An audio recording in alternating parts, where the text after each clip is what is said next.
পুজো প্রায় এসেই গেল। ছোটবেলায় এত জামা হতো, বিশ্বকর্মা পুজো থেকেই পরা স্টার্ট করে দিতাম। আর এখন এমন হয়েছে পুজো শপিং বলে আলাদা করে আর কিছু করা হয় না। আজ সকালবেলা তাড়াতাড়ি চান করে ব্রেকফাস্ট করে রেডি হতে লাগলাম বিশ্বকর্মা পুজোর নেমন্তন্নর জন্য। আমি মেকআপের এবিসিডি অত জানি না, মোটামুটি একটা বেসিক বেস ফাউন্ডেশন লাগিয়ে ওই কাজল লিপস্টিক লাগালেই I am good to go. I wasn't always like this জানেন।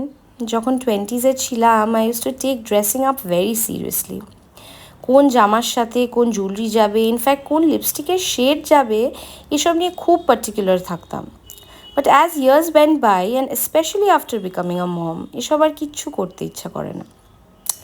I remember I used to love wearing saris and now I would rather wear churidar for an occasion than sari.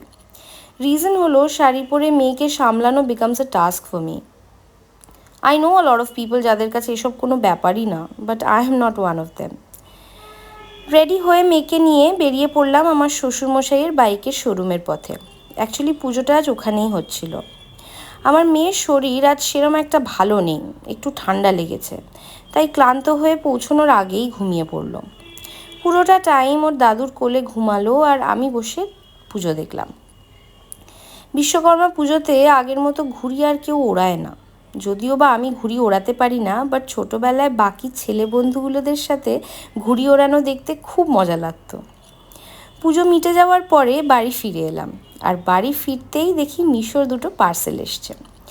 আমি খুব recently Meesho থেকে কেনা start করেছি, কারণ এর আগে I was under the impression that মিশোতে এত চিপে প্রোডাক্টস পাওয়া যায় মানেই it's either fake or quality খুব বাজে।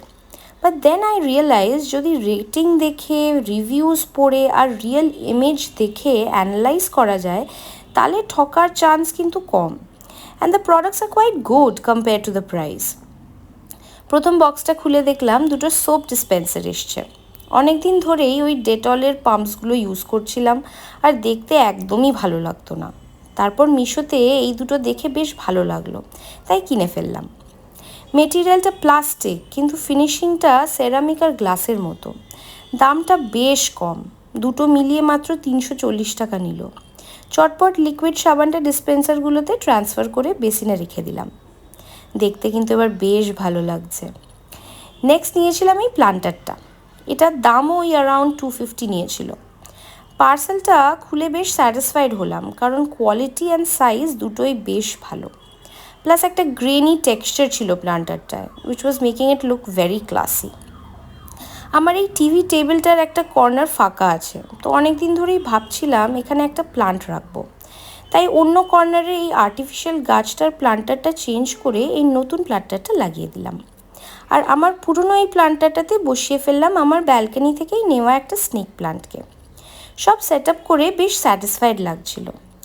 তোমরা যারা রিসেন্টলি 30s হিট করেছো তারা হয়তো রিলেট করতে পারবে যে এখন নিজের জন্য জামা কাপড় কেনার থেকে অনেক বেশি আনন্দ হয় নিজের বাড়ির ছোট্ট ছোট্ট কোণাগুলোকে সাজিয়ে তুলতে। এনিওয়ে, দিনটা আজ ভালোই কাটলো। আজকের মতো বাই, দেখা হবে নেক্সট ব্লগে।